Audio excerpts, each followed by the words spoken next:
Buenas tardes para todos. Bueno, la idea de acabar con los subsidios a los combustibles nació en Colombia hace 24 años. La filosofía en ese entonces era la misma de hoy. Ecopetrol produce petróleo y combustibles que bien podría exportarlos a mucho mejor precio del que le pagaban en el país en ese entonces. Venderlo a menos significaría subsidiar. Pero ¿por qué subsidiar la gasolina si quienes tienen carro no son precisamente los más pobres del país? Con esa filosofía se decidió implementar la política de liberar los precios de los combustibles y crear una fórmula para ir llevándolos a ese precio internacional.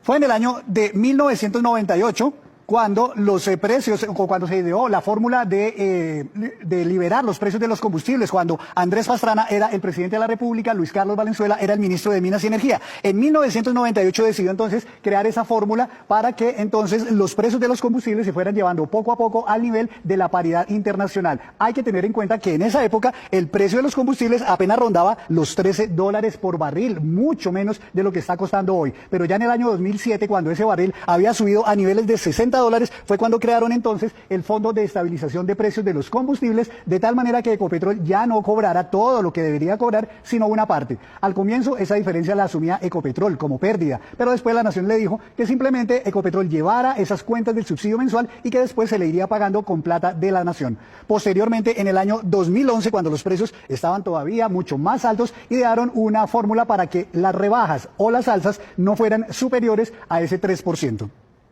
Les quiero mostrar, esta es la famosa fórmula de precios de los combustibles que para el común de la gente y para mí también parece chino avanzado, pero que simplemente significa que el precio que se le debe reconocer a Ecopetrol por la gasolina que produce debe fijarse con base en el precio que tenga el índice de nafta de la costa este de los Estados Unidos, y cuando se liquide se debe hacer a la tasa representativa del mercado que esté vigente para ese día que se hagan esas cuentas. Es decir, que si ese índice subía y el dólar también, el subsidio sería más grande y la Nación entonces tendría mayores problemas.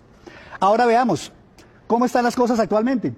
Con la última actualización realizada en julio por el Ministerio de Minas y Energía, el ingreso al productor, es decir, lo que se le reconoce a Ecopetrol por cada galón de gasolina producido, aquí está, 5.064 pesos exactamente. Pero cuando miramos la estructura de los precios que compone toda la cadena de la gasolina en Colombia, entonces vemos que las cosas aquí ya están cambiando, porque miren ustedes, Ecopetrol, sin que el galón todavía haya salido de la refinería, ya ha subido 300 pesos más y entonces ya cuesta 5.384. Luego, cuando el galón llega al distribuidor mayorista, ya se le vienen agregando un montón de factores que finalmente hacen que cueste ya 6.808 pesos. Ahí están incluidos el impuesto global, el índice o el impuesto al carbono, el IVA, el costo de cesión, recuperación de costos, etcétera. Luego siguen agregándose más cosas, de tal manera que cuando sale el galón de gasolina para la estación de gasolina, ya el precio va en 8.575 pesos. Y se le siguen sumando ahí la sobretasa, el margen mayorista, otros ítems, de tal manera que cuando el precio ya llega a su carro, al surtidor, vale 9.523 pesos, que es actualmente el precio de referencia para Bogotá. Como ustedes ven, un galón le cuesta a Ecopetrol 5.384 pesos, pero usted termina pagando 9.523 pesos, es decir, 4.000 pesos aproximadamente que se van en impuestos, tasas, contribuciones, reconocimiento de pérdidas, sobretasas y muchos rubros más. Ahora bien, ¿qué pasaría si aplicaran la fórmula de manera rigurosa y que entonces no hubiera ningún subsidio, que el ingreso al productor, lo que le pagan a Ecopetrol, ya no sería 5.064 pesos, sino que subiría aproximadamente a 9.200 pesos? Y en consecuencia, el galón de gasolina que usted debe pagar en la estación de gasolina, para el caso de Bogotá, ya no sería de hoy 9.523 pesos como sucede, sino que sería de 13.800 pesos. Y tenga en cuenta que el barril de petróleo, por fortuna, ha bajado a niveles de $94, pero no sabemos si vuelva a subir a $120 o más, como estuvo en mayo de este mismo año por la guerra en Ucrania.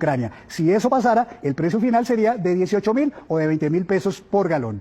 Ahora bien, después de toda esta explicación, ¿qué ha pasado con los famosos subsidios que ha venido acumulando el gobierno y que ahora quiere desmontar? Este tema nos lo explica mi compañera Sol Suárez. Sol, muy buenas tardes y adelante. Henry, buenas tardes, televidentes. Pues el gobierno en estos momentos, o en general el país, solamente tiene tres opciones. La primera es definitivamente aumentar los precios de los combustibles. La segunda es no aumentarlo, pero endeudarse más, subir la deuda pública para poder pagar estos subsidios. O la tercera es simplemente empezar a redistribuir el presupuesto, dejar de suplir otras necesidades que necesita el país para poder poder seguir pagando la gasolina. ¿Esto por qué? Porque definitivamente nosotros en Colombia tenemos un precio regulado, pero como usted lo explicaba, los precios internacionales están muy altos. Ese diferencial lo suple algo que tenemos en el país que se llama el Fondo de Estabilización de Precios. ¿Y quién saca el dinero? Pues saca el dinero el gobierno nacional para que usted, yo y los colombianos en general pues no paguemos lo que deberíamos pagar por los precios internacionales del petróleo. El tema es que estamos pagando ya esos subsidios en este año cerca de 35 billones de pesos y eso por supuesto se podría estar supliendo en otras necesidades más importantes para el país. En el siguiente informe les cuento. ¿Colombia tiene la gasolina más barata de la región? Según las cifras del Ministerio de Hacienda, sí. En promedio, Colombia está pagando un galón entre 9.000 y 10.000 pesos según la ciudad, mientras que los precios internacionales oscilan entre 19.000 y 27.000 pesos el galón, como lo muestra la siguiente gráfica. ¿Pero por qué no pagamos entonces lo que el resto de países paga? Esto es por el Fondo de Estabilización de Precios. El Fondo de Estabilización de los Precios de los Combustibles se creó en 2007 con el objetivo de suavizar los precios de los combustibles en el mercado interno, pero se ha convertido de facto en un fondo de subsidio al consumo de los combustibles porque desde el 2009 ha acumulado déficits importantes. Ese diferencial se ha venido acumulando año tras año. Primero fue de 2 billones, luego de 4 billones. En el 2021 subió a los 11 billones de pesos debido a la subida de los precios internacionales del petróleo y hoy ya le cuesta al país esos subsidios 35 billones de pesos. Dinero que para muchos es necesario invertirlos en otras necesidades sociales y no en subsidios a la gasolina. Esto es insostenible porque para que ustedes se den una idea, hoy en día nos estamos gastando 34 billones en esa diferencia entre el precio de gasolina real y el precio de gasolina que nos están cobrando a los colombianos. Todos los programas sociales, si uno suma ingresos solidarios, si uno suma jóvenes en acción, adulto mayor, matrícula cero, la suma de todos estos programas es de 15 billones y nos estamos gastando el doble en subsidiar la gasolina. Todo esto hace necesario e inminente subir los precios de la gasolina de forma gradual. Diferentes corrientes han propuesto que se haga de mes a mes subiendo entre 200 y 300 pesos el galón. Tal vez gastarse 38 o 35 billones de pesos en subsidios a los combustibles tal vez es una mala decisión, tal vez es una decisión que tenemos que revisar como nación.